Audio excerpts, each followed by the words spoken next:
కొంచెం కొంచెం సైడ్ భయ్యా, కొంచెం సైడ్.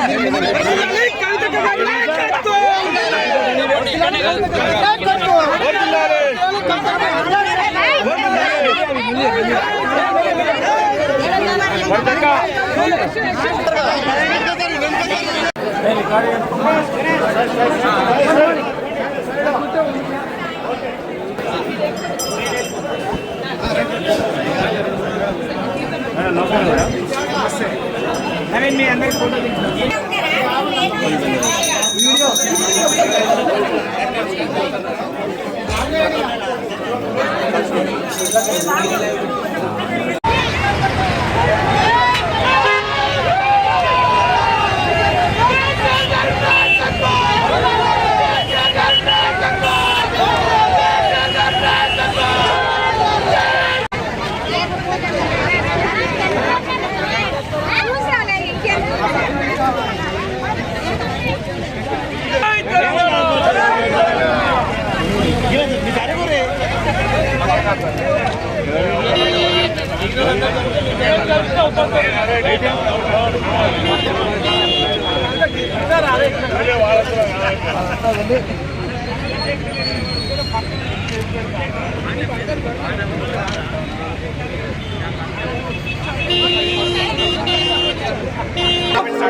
దయచేసి కార్యకర్తలందరూ కొద్దిగా జరిగి ప్రెస్ వాళ్ళకు కనపడేటట్టు అవకాశం ఇవ్వాలి. కార్యకర్తలు వెనక్కి జరగాలి. అందరికీ నమస్కారం. క్షమించాలి, ఆలస్యమైంది. పొద్దున్న నుండి వారికి తలన నాలుకగా అనేక జిల్లాలకు కూడా ఇన్ఛార్జిగా వెళ్తూ ఇప్పుడు మాకు బెంచ్మెంట్ మా అన్న, నాతో సహచర ఎమ్మెల్సీ అన్న రవీంద్రరావు గారికి కేవలం ఒక కక్షపూరితమైనటువంటి వైఖరి, ఎప్పుడు పాలిటిక్స్ తప్పితే పరిపాలన మీద దృష్టి లేనటువంటి ప్రభుత్వం రేవంత్ రెడ్డి గారి ప్రభుత్వం అని ఇవాళ అందరికి కూడా అర్థమయ్యేటటువంటి పరిస్థితి ఉన్నది. ఇవాళ మిర్చి రైతు కన్నీళ్లు పెడుతున్నటువంటి పరిస్థితి ఉన్నది. ఇక్కడే కాదు, ఆంధ్రప్రదేశ్లో అదే పరిస్థితి ఉన్నది. దేశవ్యాప్తంగా మిర్చి రైతుకు అదే పరిస్థితి ఉన్నది. మరి ఆంధ్రప్రదేశ్లో మిర్చి రైతులకు ఇబ్బంది కాగానే చంద్రబాబు నాయుడు గారు హుటాహుటిన ఫ్లైట్ వేసుకొని ఆయన పోయిండు. ఢిల్లీలో కేంద్ర మంత్రి ఛాంబర్లో కూర్చొని అక్కడ రివ్యూ పెట్టి అధికారులందరినీ పిలిపించి భయపెట్టి బెదిరించి మీరు మాకు ఇస్తారా సస్తారా, మద్దతు ధర ఇవ్వాల్సిందే, కేంద్రం మొత్తం మిర్చి కొనాల్సిందని ఆయన అక్కడ పోయి అల్లరి చేసిండు. మరి మన చీఫ్ మినిస్టర్ గారికి ఏమో అక్కడ మా నిజామాబాద్ జిల్లాలో ఇక్కడ వరంగల్లో కూడా పసుపు రైతులు ఉంటారు, వాళ్ళ ధరలు పడిపోతున్నాయి, దాని మీద ఆయనకు సోయలేదు. మిర్చి రైతులు ధరలు పడిపోయి భయంకరమైన పరిస్థితి ఉంది, దాని మీద ఆయనకు సోయలేదు. సొంత జిల్లా మహబూబ్ నగర్ జిల్లాలో నిన్న ప్రాజెక్టులో టనల్ కూలిపోయి 8 మంది కూలీలు ఇరుక్కొని పోతే సొంత జిల్లాకు పోయి విజిట్ చేయాలన్న సోయి కూడా ముఖ్యమంత్రికి లేదు.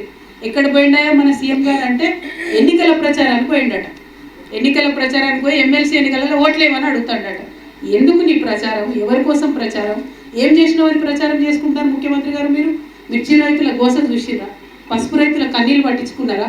చచ్చిపోయినటువంటి కూలీల గురించి, ఇరుక్కపోయిన కూలీల గురించి ఏం జరుగుతుందో కనీసం కొద్దిగా మానవత్వం అన్నా ఉండాలి కదా. మీరు వెళ్తే పనులు మంచిగా జరుగుతాయి, అక్కడ వాళ్ళని బయటికి తీసే ఆస్కారం ఉంటుంది.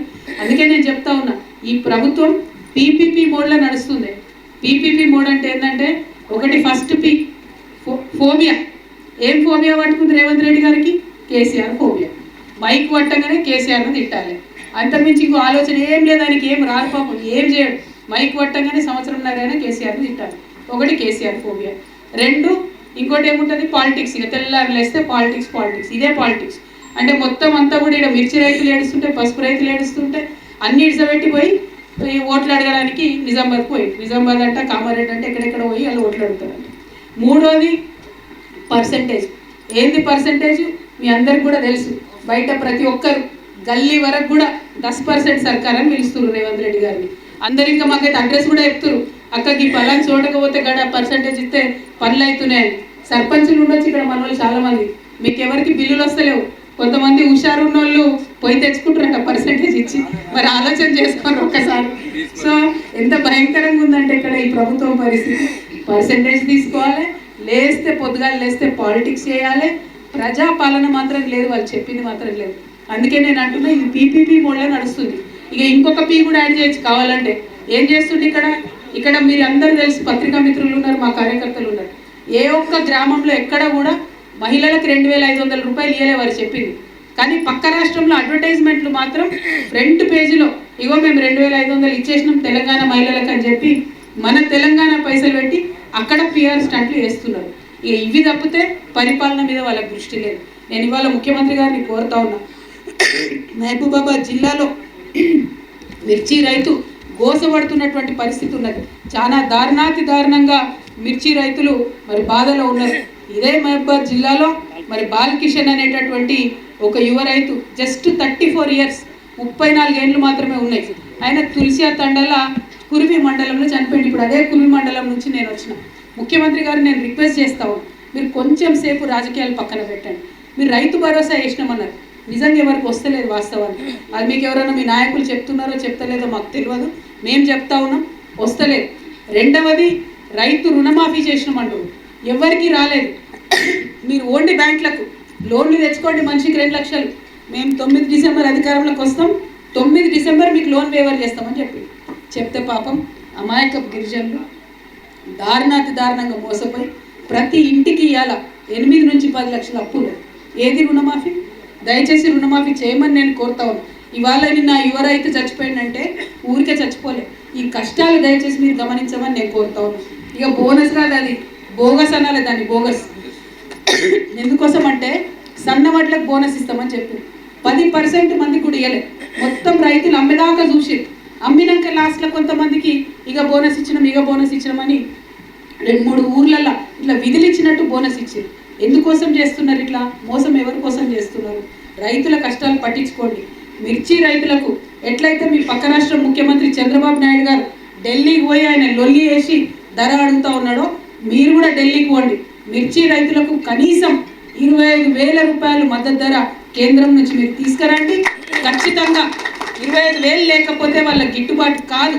ఎందుకంటే ఒక్కొక్క ఎకరానికి పెట్టుబడే 2-3 లక్షలు అయిపోతుంది. ఆలోచన చేసి సీరియస్గా కన్సిడర్ చేయండి. మిర్చి రైతుల కష్టాలు, పసుపు రైతుల కష్టాలు, ఇక దీని మీద మీరు ఆలోచన చేయాలి తప్పితే ఏది పడితే అది కాదు. ఇప్పుడు రంగరంగా మేము చూసుకుంటూ వచ్చినాం. ఆకేరు వాగుపోతే సీతారాం నాగ్ తండా అని ఉన్నది, ఓన్లీ 25 హౌసెస్ ఉన్నది. ఇవాళ నేను ఛాలెంజ్ చేసి చెప్తున్నా, సీఎం గారు పోయి మొత్తం ఆ తండా చూసి వెళ్ళిపోయాడు. ఏం చెప్పిండ్రు? మొత్తం ఇక్కడ తీసి మిమ్మల్ని ఇంకొక దగ్గర ఇండ్లు ఇస్తాం, రోడ్లు వేస్తాం, ఫెసిలిటీస్ ఇస్తామని చెప్పి ఇంతవరకు వాళ్ళకి ఏమి ఇవ్వలే. సీఎం గారు పర్యటనకు వచ్చే ముందు వాళ్ళు ఏమైనా వ్యతిరేకిస్తారేమో అని మనిషికి 10,000 వాళ్ళకి ఇంటికి ఇచ్చిరు తప్పితే ఇంతవరకు ₹1 ఇవ్వలే. వస్తూ కురవిలో ఆనాడు కేసీఆర్ గారు మొక్కుకున్నారు, తెలంగాణ వస్తే నేను బంగారు మీసాలు ఇస్తా అని చెప్పి ఆ భగవంతుడు దయామయుడు మన వీరభద్ర స్వామిని, భద్రకాళి అమ్మవారిని నేను దర్శనం చేసుకొని రావడం జరిగింది. మరి వస్తూ ఉంటే ఈ ప్రభుత్వం పెట్టినటువంటి ఫ్రీ బస్సుతో మీ అందరికీ తెలుసు ఇబ్బందులు అవుతున్నాయి. మనమేం వ్యతిరేకం కాదు ఫ్రీ బస్సులు పెడితే, కానీ ఇలా పరిస్థితి ఏమైంది? వస్తుంటే మహిళలు చెప్తున్నారు రోడ్ మీద, అక్క ఫ్రీ బస్ అని పెట్టిండ్రు, నేను మా ఆయన బస్సులో ఒక ఊరు నుండి ఇంకో ఊరు పోదామని బస్సు ఎక్కుదామంటే లేడీస్కేమో ఫ్రీ, ఎక్కుదామంటే సీట్ ఉండదు, మగవాళ్ళకేమో డబ్బులు పెట్టాలి, ఎక్కిన తర్వాత కూర్చుందామంటే సీట్ ఉండదు. ఎవరి కోసం పెట్టిండ్రు బస్సు, ఎందుకోసం పెట్టిండ్రు అర్థం కాని పరిస్థితి ఉంది. ఫ్రీ బస్ ఇస్తే ఇప్పటికీ ప్రభుత్వానికి సీరియస్గా వార్నింగ్ ఇస్తూ ఉన్నాం మేము. మీరు మహిళల ఆత్మగౌరవం దెబ్బతినేలాగా, వారికి అవమానం జరిగేలాగా కార్యక్రమాలు, పథకాలు ఇవ్వకండి. మీకు చేతనైతే ఫ్రీ బస్ పెట్టిండ్రు, బస్సుల సంఖ్య పెంచండి. అప్పుడైతే టికెట్ కొన్న మగవాళ్ళకు కూడా సీట్లు దొరుకుతాయి. ఫ్రీ బస్ ఇచ్చినటువంటి లేడీస్ కూడా కంఫర్టబుల్గా వెళ్ళగలుగుతారు. వికలాంగులకైతే పాపం వాళ్ళని చూసి డ్రైవర్ అక్కడ ఆపుతాడు బస్ స్టాప్ విడిచిపెట్టి, ఎందుకంటే ఎక్కించుకునే పరిస్థితి లేదు. డ్రైవర్లది కూడా తప్పు లేదు, బస్సు తక్కువ ఉన్నాయి, ప్రెషర్ ఎక్కువ ఉన్నది. సో ఇటువంటి కార్యక్రమాలు కాకుండా మరి మంచి కార్యక్రమాలు చేయమని కోరుతున్నాం. మరి ఫ్రీ బస్ పెట్టంగానే ఆటో వాళ్ళకు కూడా పాపం బాగా ఇబ్బంది జరిగింది. వాళ్ళ పక్షాన మన పార్టీ నుండి కూడా పోరాటం చేస్తూ ఉన్నాం. ఏదైతే రేవంత్ రెడ్డి గారు ఆటో వాళ్లకు 12,000 రూపాయలు ఇస్తాం సంవత్సరానికి అని చెప్పినారో అది తక్షణమే రిలీజ్ చేయవలసిందిగా కూడా మేము డిమాండ్ చేస్తూ, మరి ఇక చెప్పుకుంటూ పోతే రేవంత్ రెడ్డి గారి పాపాల చిట్టా చాలా పెద్దగా ఉంది, కానీ మనందరికీ సమయం తక్కువ ఉంది. కాబట్టి ఇమ్మీడియట్ డిమాండ్ మాత్రం మిర్చి రైతులకు తక్షణమే 25,000 రూపాయలు బోనస్ ఇచ్చే విధంగా, మద్దతు ధర ఇచ్చే విధంగా మీరు కేంద్రం మీద ఒత్తిడి తెస్తారా, రాష్ట్రం నుంచే ఇస్తారా, అది ఇవ్వాల్సిందిగా ముఖ్యమంత్రి గారిని డిమాండ్ చేస్తూ సెలవు తీసుకుంటున్నాను. Thank you. పార్టీ నుండి అభ్యర్థిని పెట్టలేదు, మా పార్టీ నుండి అభ్యర్థులు పెట్టలేదు. కాబట్టి ఎమ్మెల్సీ ఎన్నికలలో మా కోరిక ఏముంటుంది, కాంగ్రెస్కి వేయద్దు, బీజేపీకి వేయద్దు అని ఉంటుంది. మేము బీఆర్ఎస్ కాబట్టి ఇండిపెండెంట్లలో చాలా మంది మంచి వ్యక్తులు పోటీ చేస్తూ ఉన్నారు. పర్సనల్గా నాకైతే ఎవరైనా మంచి బీసీ బిడ్డలకు ఓట్లేసి గెలిపిస్తే బాగుంటుందని అనిపిస్తుంది. Thank you. జై తెలంగాణ.